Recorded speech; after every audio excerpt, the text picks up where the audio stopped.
Welcome to this tutorial.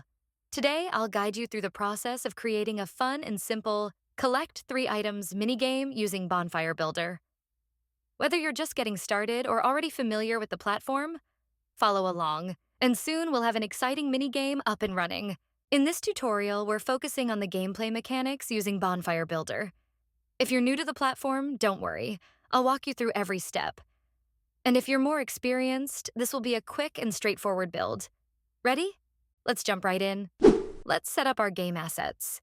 We need a player character, and for this tutorial, we'll use a female Viking. We'll also add 3 food items, an apple, an orange, and a pear, for the player to collect. Here's how to set them up. Download the Low Poly Village Asset Pack from the Asset Config menu. This includes the food items we'll need. Then, download the Low Poly Human Asset Pack from the same menu, which contains the Viking character. Once both packs are downloaded, drag and drop the Viking into the scene, then position the fruits around her. Spread them out a bit to add some challenge for the player. Awesome! Now that the assets are in place, let's bring the game logic to life. Now that we've set the scene, it's time to define the game's objective. It's simple. The player must collect all 3 fruits. This is a classic mechanic, much like in Super Mario 64, where collecting items helps drive the gameplay forward. Let's now make this objective interactive. This is where things get fun. We'll use a behavior tree to manage how the player interacts with the Viking and the fruits. Let's start by setting up some dialogue for the Viking to guide the player. First, select the Viking, and in the behavior window, add a cause that triggers when the player collides with the Viking. We'll use the collided node for this. Next, create an effect where the Viking says, "Can you help me collect 3 fruits?" by using the converse node. Once this is done, test it by pressing play. Walk up to the Viking, and if a pop-up appears saying, "Can you help me collect 3 fruits?" that means the collide cause and converse effect are working perfectly. Great! Now let's take it a step further and track the player's progress as they collect the fruits, making the game more dynamic. To control the game's flow, we'll use a state machine. This will let us step through different states, allowing the Viking's dialogue to change as the player collects the fruits. Here's how to set it up. In the Spark browser, locate the config folder and find the state machine Spark, and drag it over to the configs panel. The state machine helps set up sequential logic for the game's states. Now in the Configs panel, select the state machine, then head back to the Behaviors tab, and in the Effects dropdown, find the If State Is node and add it. This will act as a conditional check for each game state. Place the If State Is node between the collided cause and converse effects. Next, add a Go to State effect after the converse node and set its value to 1. This will move the game to the next state once the dialogue plays. To add more states, simply copy and paste the If State Is and converse nodes, connecting them to the Viking's collided node. We'll write 0 to 4 on each If State Is node. Here's how it will work. At state 0, the Viking asks, "Can you help me collect 3 fruits?" And we proceed to state 1.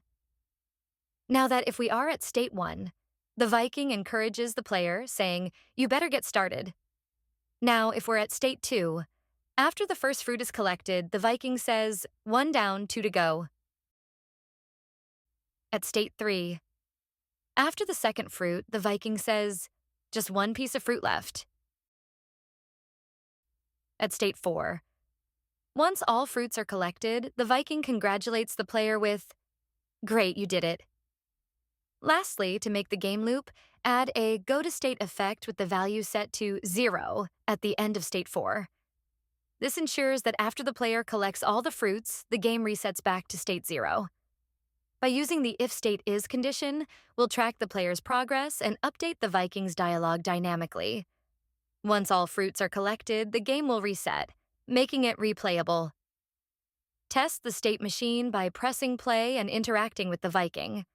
If the dialogue changes from "Can you help me collect 3 fruits" to "You better get started," then congratulations, the state machine is working perfectly.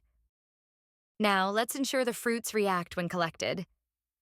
Each fruit will use collision detection to trigger changes in the game state. Assign collided causes to each fruit so they respond when the player touches them. Then, in the state machine, use the next state effect to advance the game's state with each fruit collected. This allows the player to collect the fruits in any order.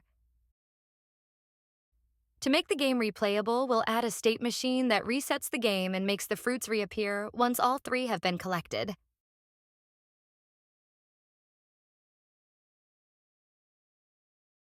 Before we finish, let's make sure everything works as intended.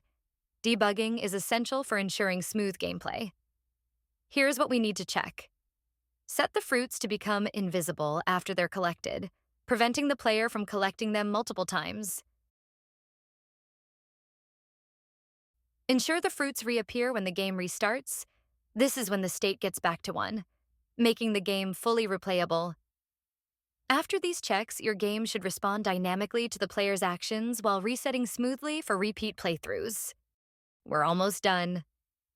Now, it's time to test everything.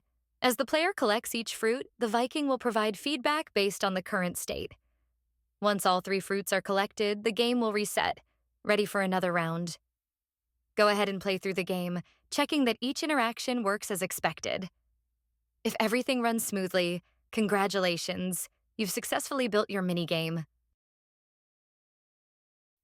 In this tutorial, we've covered the essential steps to build a simple minigame using Bonfire Builder.